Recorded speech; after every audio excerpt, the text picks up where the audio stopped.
There we go. Good morning, everyone. My name is Arlisha Wilson. Excuse me. I'll be the chair of today's meeting. We're going to go ahead and get started with the reading of the preamble. Madam Secretary. Good morning. My name is Liz Kukla. I'm the Secretary of the Board of Zoning Appeals. I'm going to read the preamble for you this morning, this Monday, September 22nd, 2025. In compliance with notification requirements of the city's open meeting law and section 101.021 of the codified ordinances of Cleveland, Ohio, 1976, notice of this meeting has been publicly posted. All boards and commissions under the purview of the City Planning Department conducts its meetings according to Robert's Rules of Order. Actions during the meeting will be taken by voice vote. Abstentions from any vote due to a conflict of interest should be stated for the record prior to the taking of any vote. In order to ensure that everyone participating in the meeting have the opportunity to be heard, we ask that you use the raise hand feature before asking a question or making a comment. The raise hand feature can be found in the participants panel on the desktop and mobile version and activated by clicking the hand icon. Please wait for the chair or facilitator to recognize you and be sure to select unmute and announce yourself before you speak. When finished speaking, please lower your hand by clicking on the raise hand icon again and mute your microphone.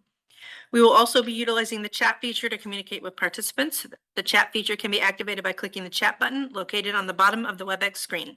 Please note that call-in users can unmute by using *6. All meeting activity is being recorded via the WebEx platform. These proceedings are also being live streamed via YouTube for public view. We provided a link to the meeting for those who wish to speak on a particular case via our website and email. All requests to speak on a particular matter have been considered. We've also received emails from those who provided written comment on a particular matter. Back to you, Madam Chair. Can we call the vote, please? Or Mr. Madison is not here yet. I see him, or is he online? I'm taking an email from him. He stated that he's parking, so I anticipate he'll be here. Oh, thank you. All right, Ms. Faith? Present. Ms. Holzer? Present. Ms. Roca? Present. Ms. Wilson? Present. Currently, Madam Chair, we have a quorum with 4 members. And soon to be 5, according to your email. Okay. Any postponements or withdrawals today? Yes, we have many.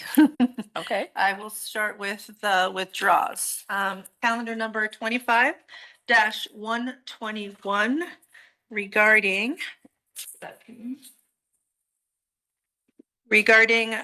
1303 West 6th Street. It's a violation notice. GA 100 LLC appealed under the authority of the Charter City of Cleveland against violation notice V25018060. The appellants submitted a copy of their certificate of occupancy to our office. And Okay. so they are in no need to appeal that violation at this time. Okay. They are withdrawing. All right. So that is calendar number 25-121. If you're present for this matter, 121, right? Yes, 25-121. Okay. If you're present for this matter, we will not take testimony on this particular matter. Do we have any other? I'm sorry. I apologize. I have a postponement request for that one. I jumped ahead of myself. I'm sorry. No, that's okay. Let's fix this. Okay, so this is a request for postponement. And this is 121? Which matter is this? Wait, I have notes on here. Sorry. Sorry, it is a withdrawal. Sorry, I'm correct. It says, to whom it may concern, the Board of Zoning Appeals, we would like to withdraw our appeal. Thank you. For the Ashes Smoke Shop located at 1303 West 6th Street. Okay. It is correct. Thank All you. right. That's a withdrawal. So we're on the same page here. So 121 is withdrawn. Do we have any other withdrawals? Calendar 25-139 at 10103 Edgewater Drive. Charles McVan proposing to erect a 2-story frame detached garage in a limited 1-family district. They have submitted plans that are now code compliant. Okay. All right. So that's calendar number 25-139 at 10103 Edgewater. We will not take testimony in this case as it has been withdrawn. Do we have any others, Madam Secretary? Yes, calendar number 25-134 at 1679 East 81st Street.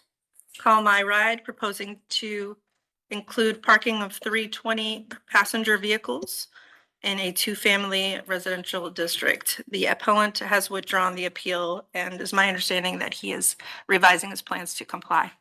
Okay. All right, so that's calendar number 25-134. This is at 1679 East 81st Street. We will go ahead and withdraw this case. There will be no testimony taking therein. Any other postponements or withdrawals? Yes, I have postponement for calendar number 25-145. 5 Point Center LLC proposing to use space as event center and assembly hall in a shopping center district. The appellant at this time is requesting a postponement due to a family emergency. And they are also working on gaining the power of attorney from the owner. Okay. Did they state how much time they needed? They did not state any specific time frame, though. So that would, first available would be October 27th or the first week in November. Okay, let's put them on October 27th. Okay. So calendar number 25-145 at 1008 East 152nd Street is postponed to October 27th. If you received a letter in the mail, you will receive another letter 10 days before the hearing. All right. Finally, we have one more. One more, okay. Calendar number 25-120. And this is the second request for postponement. I believe that the appellant is online. As you know, per our rules, we generally do not grant more than one postponement for an individual party, including the appellant. So if he would like to explain his request for postponement at this time, that would be great. All right, so this is calendar number 25-120 at 2823. Do we have someone present from Hingetown LLC?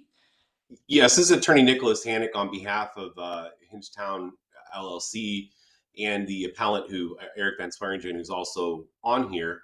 I just want to, there's been a prior request, and that was primarily necessitated by getting the authorization from the owner regarding this parcel. This second request is made for two reasons. One, I've just recently been brought on board to help work this through, and that's only been in the recent days. I need additional time in order to fully present this. Two, we received a communication from a city planner saying they're about to receive a non-conforming letter. So we would be, even if going forward today, we'd be right back in front of you. I'd like to consolidate the matters into one. Once we receive that, we'll be necessitating an additional appeal once we get that letter, non-conforming letter. So I just ask for a brief continuance. The dates for the prior applicant for October 27th is fine. The earliest date is fine. We just need additional time, and also we're anticipating, but have not yet received additional communication that we necessitate another appeal. All right, thank you for that, counsel. I'll hear from the board. Any objections to postponing this matter one additional time outside of what's already been requested? Madam Chair, if I could interrupt. Yes, please. We do have people from the city here as well, if they want to make any statement as far as their opinion of a correct. Okay, please come forward. Good morning, Dennis Butler from the city of Cleveland, code enforcement prosecutor, assistant director of law. We would not be opposed to this postponement, but we'd ask that this be a final postponement. Okay. All right, understood. Thank you for that, Attorney Butler. Anybody from the board wish to make any objection to continuance in this matter? No objection. No objection. No objection. No objection. All right, hearing no objection, we'll go ahead and postpone this matter. Madam Secretary, do we still have space on October 27th? Yes, we do. Okay. And Attorney Hannick, is October 27th enough time for you to get caught up to speed and to work through the nonconformance letter you have? We do not have that letter yet, but assuming timely receipt of that should be. Yes, I have no issue with that date. Okay. All right, so this is calendar number 25-120. We're going to postpone this until October 27th at the request of the appellant. No testimony will be taken. All right, Thank you. You're so welcome. Any other postponements or withdrawals? We seem to have a lot today. Right, no, that'll do it. That concludes our postponements and withdrawals. All right. So I'm going to call the first case on the agenda. That would be calendar number 25-144. Do we have someone present from Miller Mosley Group? Okay, I can see that you're waving and you're present, so I'll go ahead and have Ms. Hoser read in the case. I'm here. Our first case is calendar number 25-144. This is at 1252 East 187th Street. Miller Mosley Group proposes to erect a 30-foot by 72-foot by 12-foot pre-manufactured agricultural greenhouse, parenthetically a hoop house, surrounded with 4-foot tall solid wood fence in a C2 two-family residential district. The owner appeals for relief from strict application of the Cleveland codified ordinances as stated in the agenda and the public record, of which there are 2. And with that, I will hand it over to, who wants to do the oath today? I can do it. Okay, I'll hand it over to Ms. Roca for the oath. Thank you, Ms. Holzer. Wait for the screen to catch up.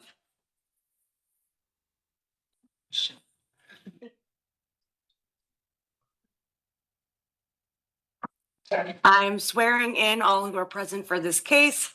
Do you swear or affirm that the testimony you are about to give is the whole truth and nothing but the truth? Please raise your hand, reply with I do, state your name, spell your name, and give your address. Go ahead, Mr. Miller.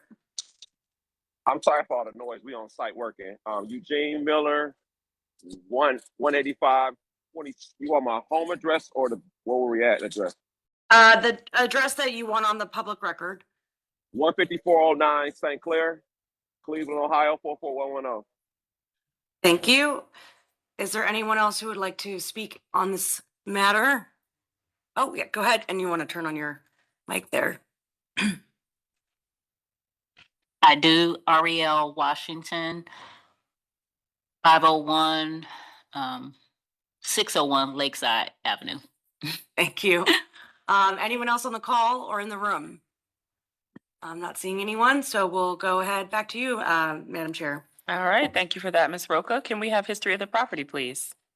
Sure, Madam Chair. There's been no change in the zoning since 1929. In our Records Administration Office, we did not find anything for this particular address. There are no variances on file and also nothing of note in the more recent history. All right. Thank you. Can we have legal, please? Madam Chair, members of the board, appellant is requesting area variances from the front yard setback and fencing requirements of the zoning code. To obtain the area variances, appellant must prove that denying the request will create practical difficulty not generally shared by other land or buildings in the same district, will deprive the appellant of substantial property rights, and that granting the variances will not be contrary to the purpose and intent of the zoning code. And then there's a note that the board is limited in its authority to grant front yard setback under section 32904C. All right. Thank you for that. All right, I'll now turn to the project team. Mr. Miller, do you want to tell us about your project and your variance requests?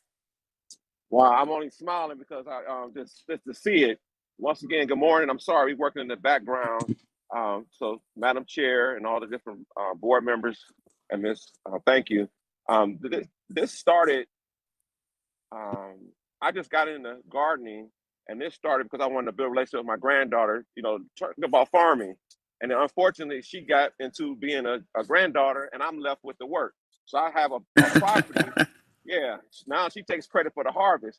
So I have a property, what you see, 2 years ago with this vacant lot, cars parked on there, people walking through. So I met with USDA. They said, hey, if you're gonna start doing this, we can give you money to build this. So I decided, you know what, I'm gonna work with that land, and it's right. It's not commercial. It's just for me and my granddaughter. And so last year, I worked with them. And that building cost $25,000. And I said, wait a minute, my other gardener farmer friend says, if you plant greens and things, they're gonna leave. And it won't be groundhog, it'll be people taking it. So I said, you know what I'm gonna do? I'm gonna put this hoop house up in the middle of the lot that I own, in the middle. And I'll put up that fence, because if you put a lower fence, people just hop over there, take your greens or whatever thing you have over there. So I built the fence high enough and far back so it's not approaching on no one. So the sidewalk, if I'm saying it right, it's not on the sidewalk. I made sure it's far back. And so right now, of course, now I know I should have called. I didn't know a hoop house you had to go get a permit and have people come out. Well, that hoop house was built September 24th. It's been there for over a year now. And to me, it's an improvement of that neighborhood because at first it was just people parking their cars there, high grass, high weeds, and just everything. So I decided to put that there. And in the future, what I'm going to do, once I learn how to be a better farmer, I'm going to invite the community to come in and plant things also over there. So right now, that's what I'm doing there. It started off with me and my granddaughter, and now it's got off into grandpa doing all the work and she's taking all the credit. All right, thank you for that, Mr. Miller. I'll now turn to you, Ariel. Do you want to give comment? Yes, so from building and housing, stating that it's too far up, I understand it would be a hardship because things weren't addressed properly in the beginning before they were built. My suggestion would be to move it back, but if that will be a significant hardship for the applicant, I would like at least the fencing. Could that be within zoning code? Because the fencing is also not up to par by having the board-on-board fencing. At least if it could be changed to the appropriate heights, I would be in agreement with that, but it's up to you all what you would prefer to do. I'm only conceding a little bit because that is like almost $30,000 that it costs this gentleman to erect this. Again, regardless of how it was erected, but if the building can't be moved, if we could at least have the appropriate fencing and everything there, that would be good. And What's that's your my comment. response to the security concern in terms of why the fence was built so high? It's a Hold on, Mr. Miller. Hold on 1 second, Mr. Miller. I'm addressing Ms. Washington. I know that you stated you would prefer that the fence is meeting the zoning code and being 4 feet. So I would love to hear what your thoughts are. Does it change given his security concerns and people, breaking into his garden? No, because the hoop house is, it has doors and everything. I mean, that's covered. I mean, could both sides bend a little bit? Okay, understood. Because technically, building and housing, to be in conformance, you would need to move it. Understood. All right, so I will now turn to Mr. Bay. We have an issue of the front yard setback. I would love to hear about the measurements and so forth.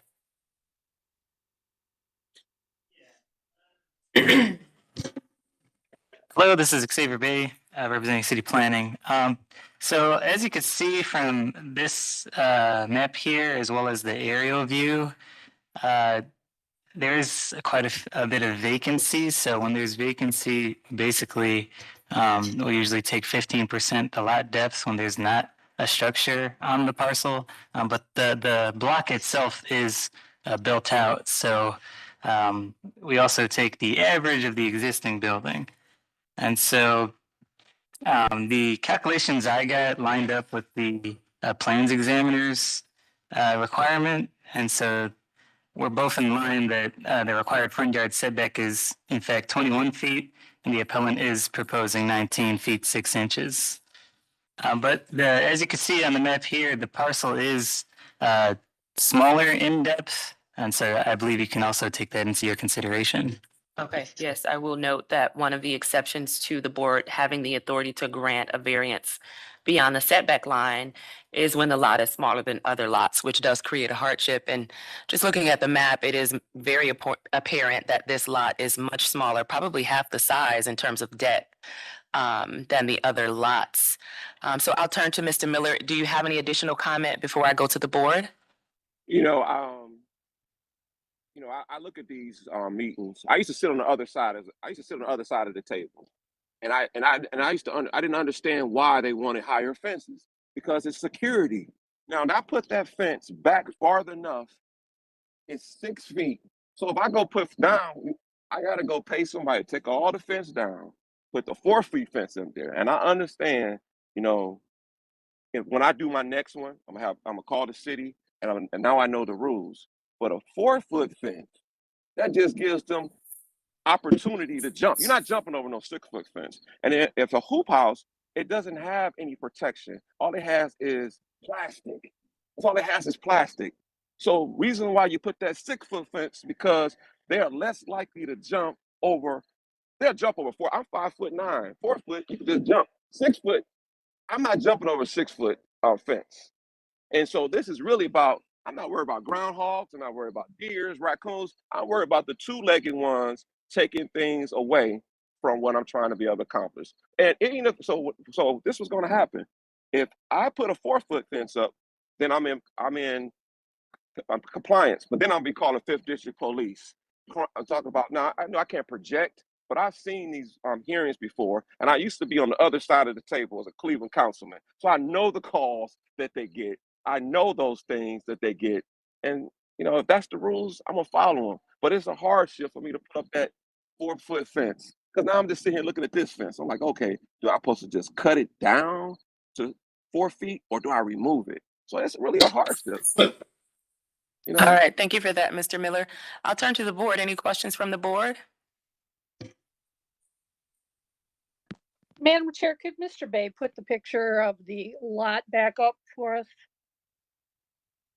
And also, I own Whoa, all the whoa, lots Mr. around Miller, it. Mr. Miller, hold on one second. We've got a board member who is going to ask a couple of questions, and we'll Okay. have you chime in just a second.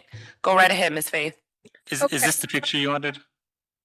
Yeah, I'm looking at it compared to what the previous photo for the used to have essentially a vehicle salvage yard next to that brick building. So it seems to me that there's been some improvement in the lot with this addition of the hoop house and the fence. And I'm recalling a case we had some time ago with another hoop house, and we were discussing the damage to it and the likelihood of flammability, given that it's essentially a plastic structure.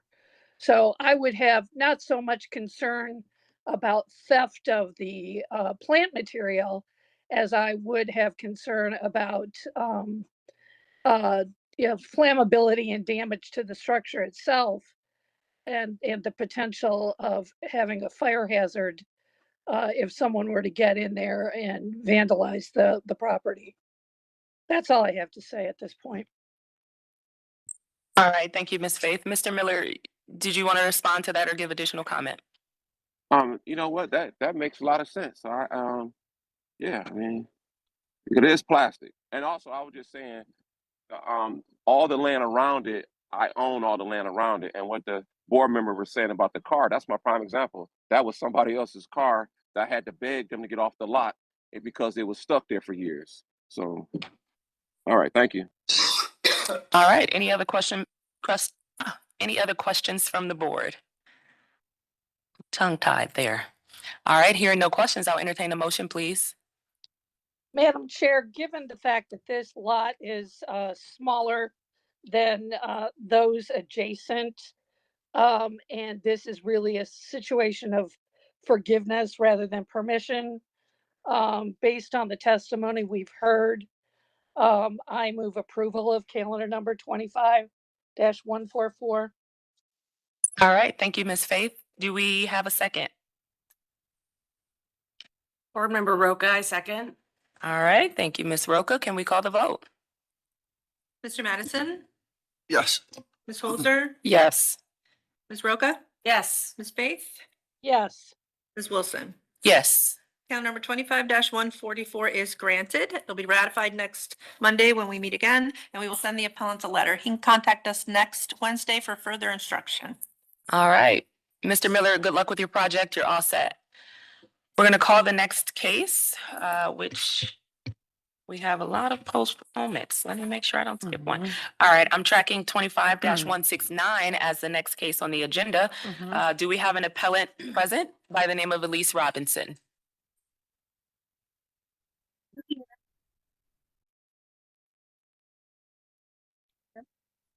looks like I can see Elise on the screen. I can see that you're unmuted, but we can't quite hear you. So keep working on your sound while I have Ms. Hoser read in the case. And Madam Chair, it looks like this potentially could be bundled with 25-083. Would you like me to read both? Actually, yes, they look like they're at the same property. Let's do that. Okay. Madam Chair, I believe that second one is, has been changed because they're proposing a different type of sign. Oh, They submitted, this does show a postponement request. Postpone to allow the July 4th, the request of the. we What is that? received a request to change the sign from a pole sign to a non-conforming wall sign. And so I believe the secretary has to repost for the new variance once we re-adjudicate. Okay, thank you for chiming in there, Ms. Leonard. Madam Secretary? Yes, Madam Chair, that would be correct. We didn't receive anything from the applicant directly. I think there were conversations with city planning.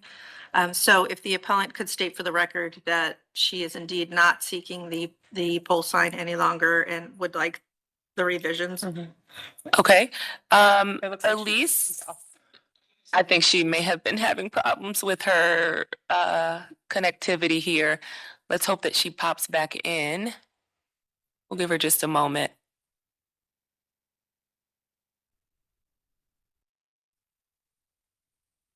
There she is. Because this is the final case on the agenda. Mm-hmm. All right, there's Elise joining us again. Can you hear us? Can you unmute so that we can see if we can hear you? Can you hear me now? Yes, we can hear you now. Okay. Perfect. All right, so we want to confirm, we have two cases that are open for you. And the second one is regarding signage. So we want to confirm with you that you are in fact changing your signage and it'll be different from what you requested at the outset. Yeah, I worked with Chooks, Nate, Shannon, who else? Xavier, to change the signage. So Okay, so in fact, that will be postponed so that it can be re-adjudicated according to the new plan that you have. Now, I submitted that and they said that it should have been on there because when I received my my letter, it was on there. So I'm not understanding why it's not on there now. well, it's on there, but what I'm understanding is there's a difference in between what was submitted and what was adjudicated. And so they have to take your new submission and just kind of put that through the process before it comes back to the board. So we do have the one case that you have requested, and we can go forward on that one unless you Gotcha. wish to, you know, have them both go forward at the same time. Do you have a preference there? No, it doesn't make a difference. Because yeah, you're talking about the sign permit or what? Yes, we're talking about the signage, which will be postponed, but we can go Gotcha. forward on your other case if you wish, unless you want them to go forward together, we can postpone them both. No, I mean, I postponed 3 times already, so. Okay, so then we will postpone the sign case, which looks to be calendar number 25-169, for that to be re-adjudicated, and then we'll go forward here today on calendar number 25-083. All right, Ms. Hoser, we'll have you read in the case. Sounds good. Our next case is calendar number 25-083. This is at 3848 West 130th Street. Elise Robinson, owner, proposes to establish an accessory use of dwelling unit. That is the sign. I'm confused because that is literally the sign. Hold on, Ms. Robinson, you can't interrupt the meeting. You sorry. can only speak when you are called upon. So give us 1 second to read this in and we'll give you an opportunity to speak. All right. So proposes to establish an accessory use of a dwelling unit as a low-traffic insurance business in a 2-family residential district. The owner appeals for relief from the strict application of the Cleveland Codified Ordinances as stated in the agenda and the public record, of which there is one. This case was postponed from June 9th at the request of the councilman to allow time to conduct a community meeting. It was again postponed from July 14th at the request of the appellant to allow time for the appellant to submit a business sign application. Finally, it was postponed on August 11th to allow time for 5 board members to be present. No testimony was taken at that time. And with that, I will hand it over to Ms. Roca for the oath. Ms. Holzer, I'm swearing in all who are present for this case. Do you swear or affirm that the testimony you're about to give is the whole truth and nothing but the truth? Thank you. Hopefully you were able to hear me. Please raise your hand, reply with I do, state your name, spell your name, and give your address. Mr. Raymond, we'll start with you. You have your hand up. Austin Raymond, Jefferson Puritas, West Park CDC, 14703 Puritas Avenue, Cleveland, Ohio, 44135. And do you swear? I do. Thank you. Ms. Robinson, we'll move to you. I do Elise Robinson, that's ELYSE ROBINSON, and I'm at 3848 West 130th Street, 44111. Thank you. Is there anyone else on the call who wishes to speak in this matter? Oh, I see a hand went up. Go ahead, Ms. Spicer.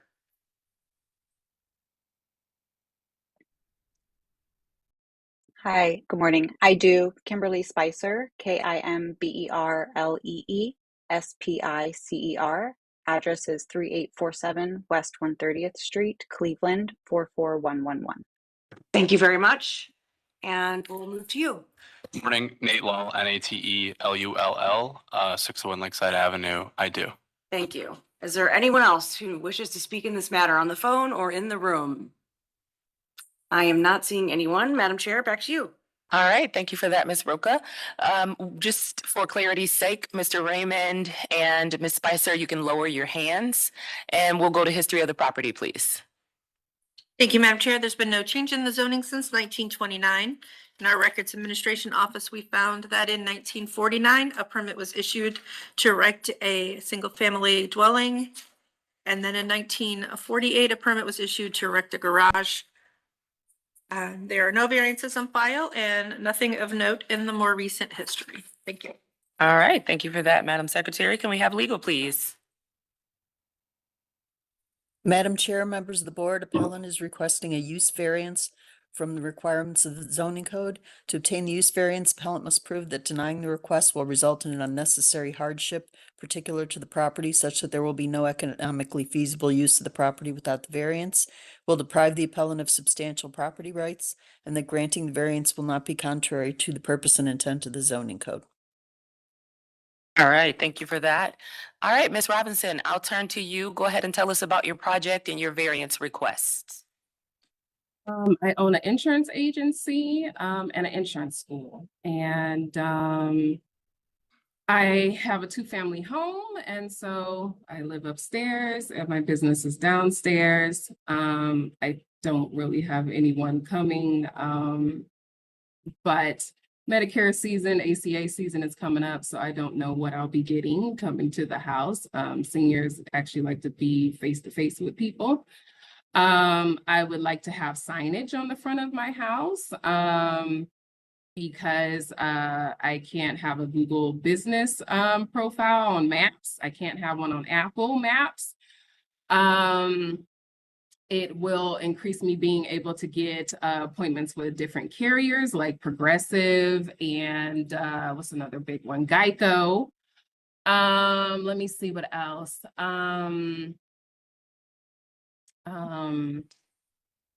I mean, I live on a main street. There's a porn store down the street. There's 2 gas stations on the street.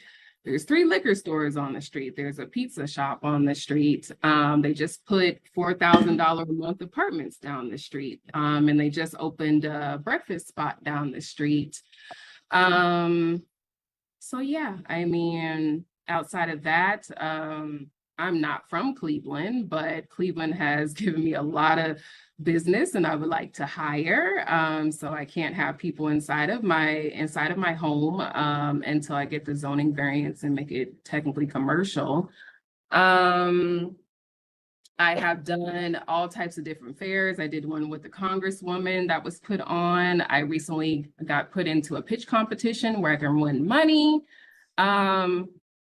The list just goes on and on. So, and I'm also disabled. So I would like to have my business downstairs so I can just go downstairs and handle my business instead of having to rent a spot and go there in 10-degree weather and in the snow. All right, thank you for that, Ms. Robinson. I will now turn to Kimberly Spicer. Do you want to give comment?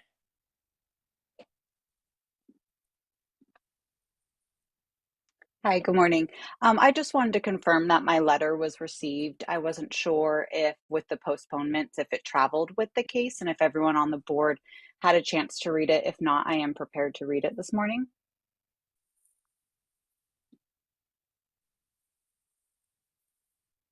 We have the letter, Madam Chair, Okay. but if she could read it into the record, that would be great. Okay, Ms. Spicer, you want to go right ahead and give your comments? Great. Yeah, of course, I'd be happy to.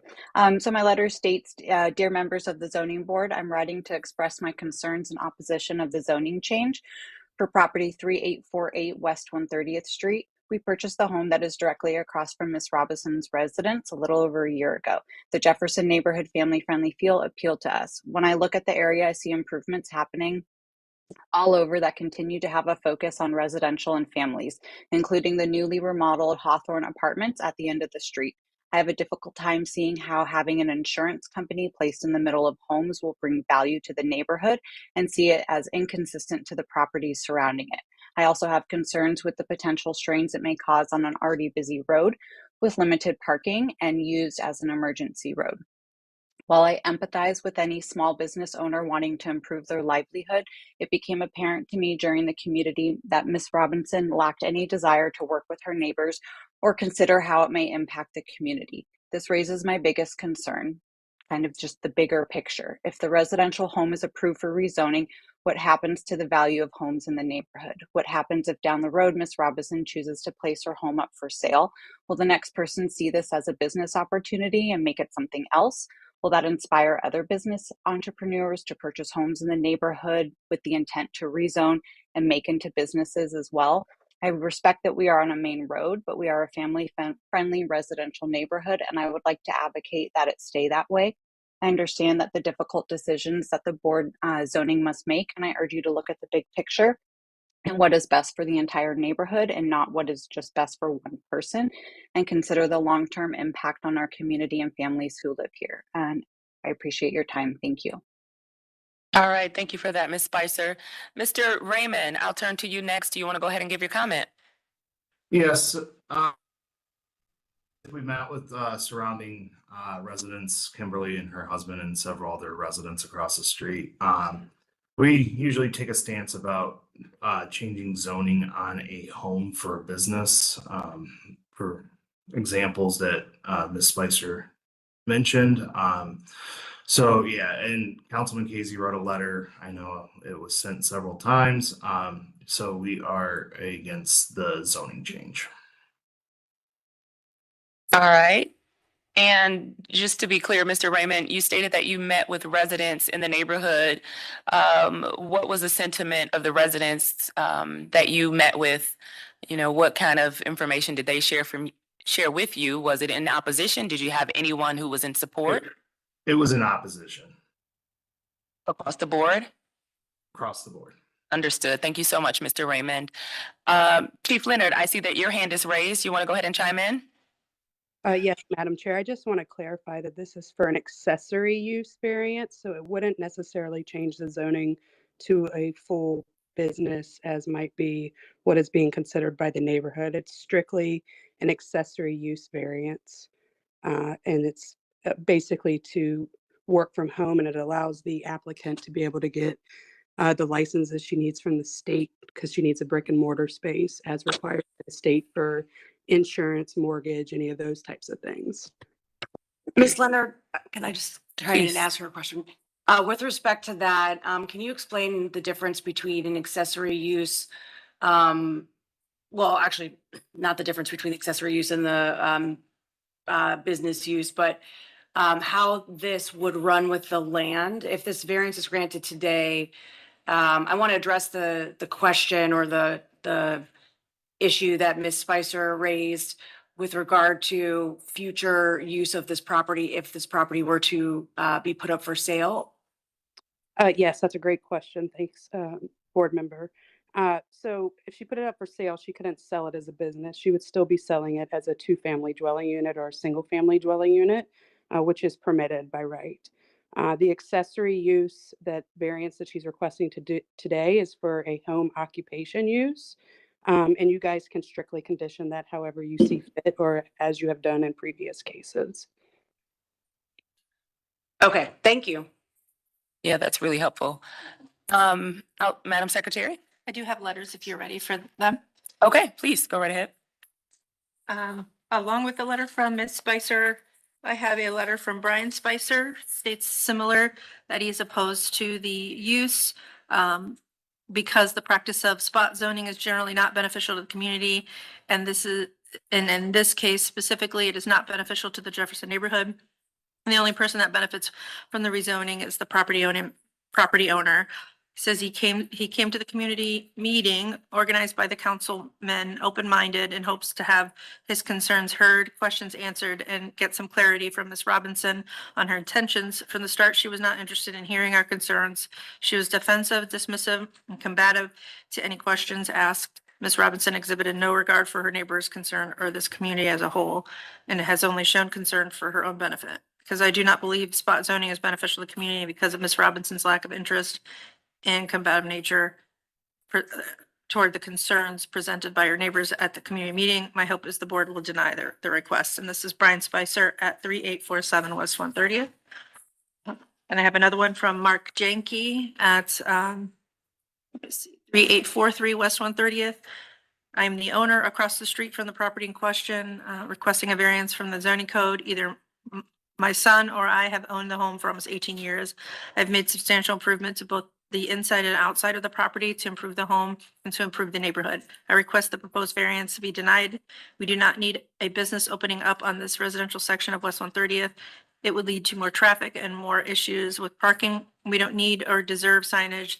This is a residential section of the street and should stay that way. And that was Mark Jenke. And then I have the letter from the council person, Brian Casey.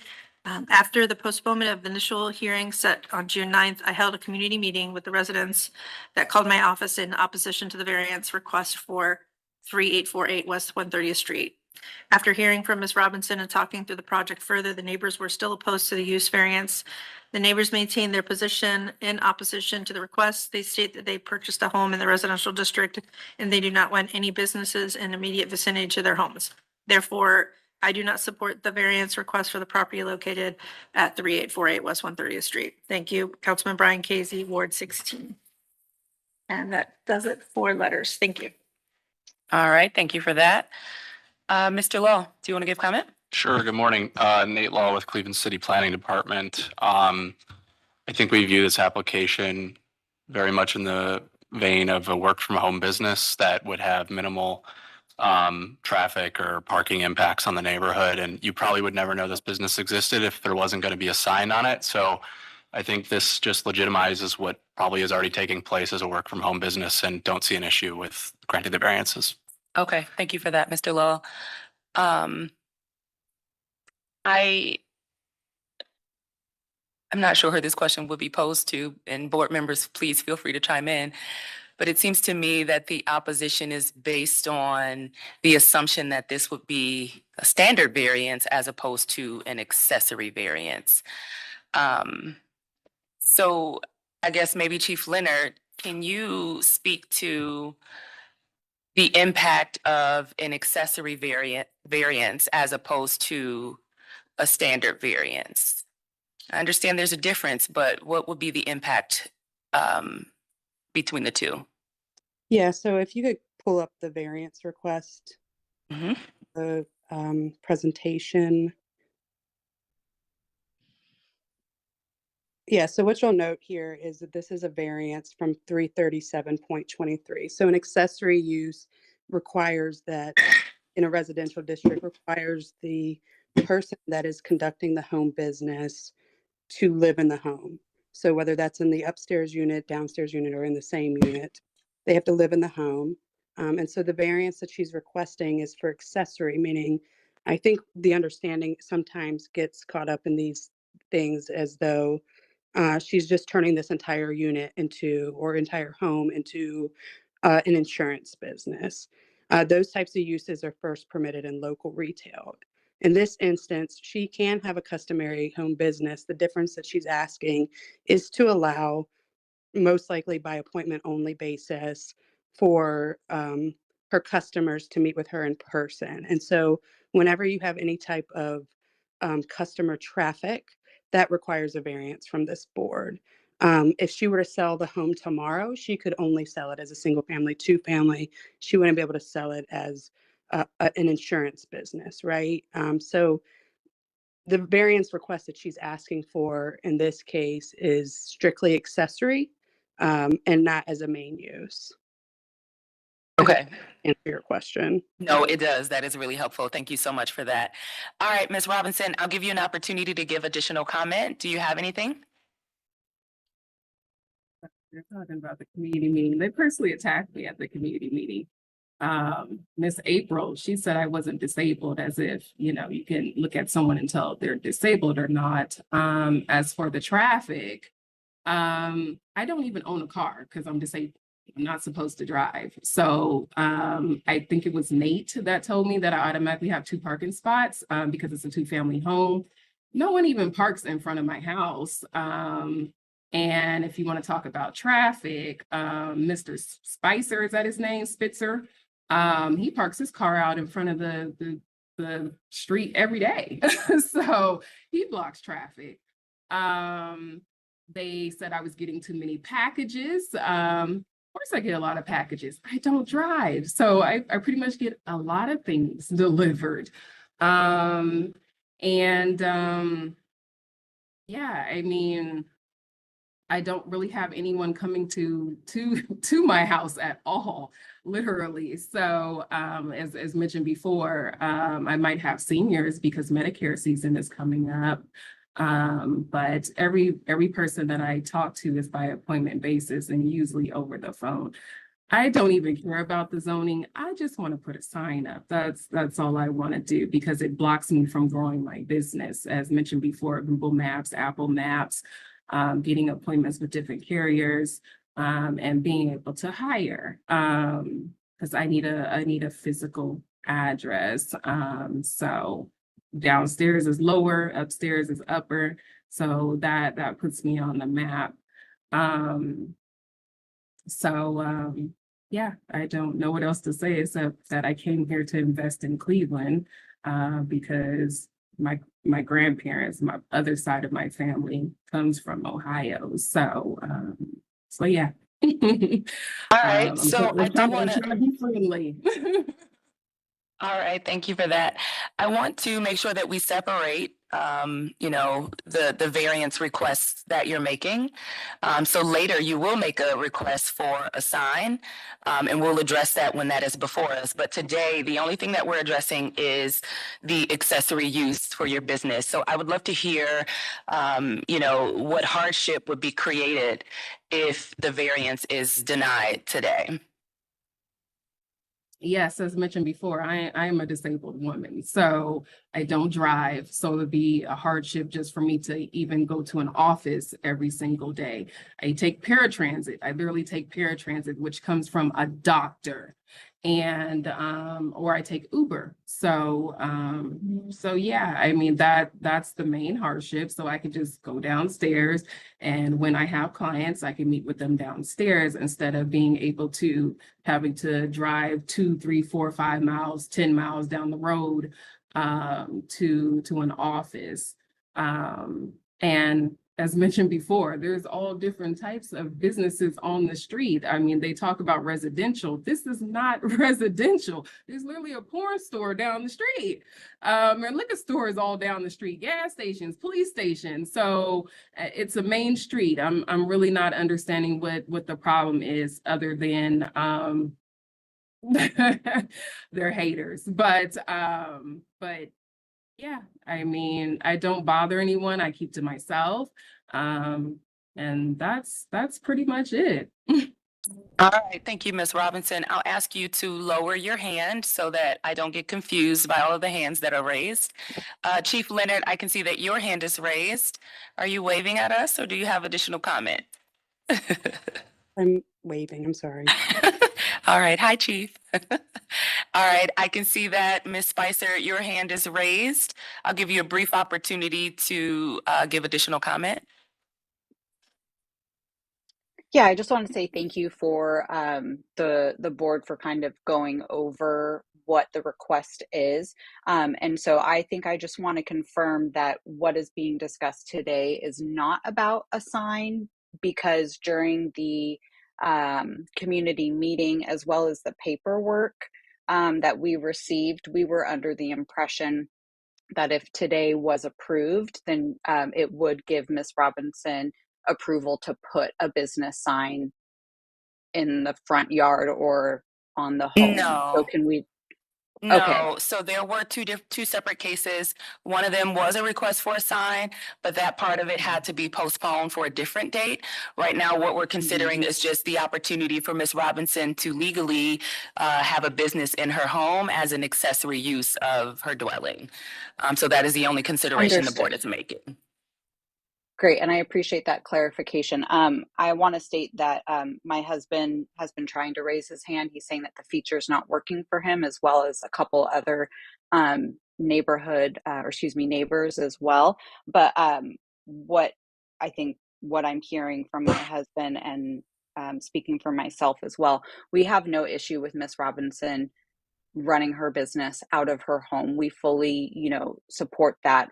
And the issue for us is the signage and the rezoning. So since that's not what is occurring today, I have nothing further to state.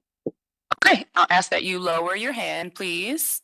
And I can see April Thomas, your hand is raised. Are you interested in giving a comment in this particular matter? Yes, I am. Okay, I don't think that you were sworn in. Did you swear in today? My hand raise feature wasn't working. I couldn't click on it. Okay, that's fine. We'll go ahead and swear you in at this time, Ms. Roca. Sure. Do you swear or affirm the testimony you're about to give is the truth and nothing but the truth? Please raise your hand, state I do, state your name, spell your name, and give your address. Yes, I do. My name is April Thomas, April Thomas, Thomas, and my address is 3851 West 130th Street, 44111. Thank you. Go ahead with your comments. All right, and before you go with your comment, I want to make sure that you're clear that the only thing we're taking testimony on today is not the signage, but only the accessory use of Ms. Robinson having a business in her home. So with that understanding, please go right ahead. Yes, me and my husband are fully supportive also of if she wants to run a business out of her home, that's, her right to do that. We were just worried more about the rezoning and, keeping it as a business, property instead of residential. And also we are worried more about the signage and stuff. If she runs it out of her home, that's fully fine. We're fine with that. I also just wanted to reiterate that I was in the meeting too with the community, and I know Miss Robinson said I said she was not disabled or something. Everyone was in the meeting. I never said that to Miss Robinson. All right, Miss Thomas, we don't want to hash out the community meeting here. That's not the venue for that. What we are particularly concerned with is your position as the neighbor regarding Miss Robinson's ability to operate a business from her home. And it's my understanding that your testimony is that you're not in objection to that. Is that right? Right. And I'm sorry for saying that. I was just repeating, responding to what Miss Robinson was saying. So. Okay, that's fine. All right. Thank you so much for your comment. I'll ask you to lower your hand. And then I would like to pose a question to Mr. Law or even Mr. Bay, just in terms of the context of this community and just having a business in this particular street. Can anyone speak to that? Yeah, Nate Law, Cleveland City Planning. I can speak to that. West 130th is a north-south corridor in Cleveland. It's like sort of an arterial. It connects to I-71 highway. This section specifically is mostly single-family homes. Further north and further south, there are numerous businesses along the street. So it's really a wide variety. It just kind of varies by the section that you go in. Closer to the highway, there's a number of, businesses. So I think in this context, there are probably not a ton of businesses immediately adjacent, but as we stated before, the amount of foot traffic or vehicle traffic would be negligible. So. Okay. Very helpful. Thank you, Mr. Law. Any questions from the board? All right, hearing no questions, I'll entertain a motion, please. Madam Chair, given the testimony that we've heard today, particularly from our from Ms. Leonard regarding the clarification of this being an accessory use variance rather than an actual full variance. Seems that maybe there was some confusion as to that. And I think we've cleared that away. And we also have clarified that this is not about any signage. So given that, I move approval of calendar 25-083. All right, thank you for that, Ms. Faith. Is there a second? Madam Chair, I would like to add a condition to the motion that the accessory use variance is specific to this appellant and will not be transferred upon sale of the property. Is that possible? No. Perhaps we could have Ms. Cornely weigh in, but that they go with the life, the variances go with the life of the Well, property. Ms. Leonard raised her Yeah. hand because I thought that that was a part of this variance. Chief Leonard, you want to chime in here? Yeah, Madam Chair. So obviously the resolution is going to state this is for an insurance business, an accessory use as an insurance business. You can put conditions such as hours of operation and days of the weeks and things like that. That normally carries with the variance. But if, let's say she were to sell the house tomorrow and somebody wanted to do a bakery or a coffee shop, or even if they were a dentist or not a dentist, a mortgage broker, they would still need to come and get a different permit because hers is strictly for an accessory insurance use. I see. Okay, thank you for that clarification. That makes more sense. So the only way that another appellant could operate a business in this property, if she were to sell it, is if they actually had an insurance business as well. Yes, but they would have to come and get the permit also in their name. Okay, great. All right. Then I'm good. I will second the motion as it stands. All right, sounds good. So we have a motion, we have a second. Can we call the vote? Mr. Madison, Yes. Ms. Holzer, Yes. Ms. Roca, Yes. Ms. Faith, Yes. Ms. Wilson. Yes. Calendar number 25-083 is granted to be ratified next Monday, and we will send the appellant a letter. If we could give a date to the Yes. other case. Yes, definitely wanted to circle back to that. So circling back to calendar number 25-169, this case is postponed due to it needing to be readjudicated. We're gonna postpone this matter until, We do October 27th, but we could also probably squeeze it on the 20th or even the 13th, since it seems like it may not be much of a discussion. okay. Chief Leonard, how much time do you think that your team will need to readjudicate? If we put it on the 13th, is that enough time? Yeah, we can get that readjudicated this week. Oh, perfect. Okay, so that's fairly fast. So we'll give her the soonest date we have possible. October 13th then. All right, so we'll postpone this one to October 13th. Ms. Robinson, just so that you're clear, your first request has been granted today. Your second variance regarding the signage will be postponed until October 13th. Yeah. All right, good luck with your business. And that concludes our matters today. As I scroll through the agenda to make sure of that. Yeah. All right, so we've heard all the cases. I'm now gonna go to old business. Let's see, up for ratification, we have numbers 1 through 4. Any objection to any of these matters being ratified? No objection. No objection. I was not present, so. Yep. No objection. All right, so we don't have objection from any board member. We'll go ahead and ratify numbers 1 through 4. And that concludes our old business. It is now 10:30 a.m. and we're gonna adjourn. Have a good day, everyone. Thanks. Thanks.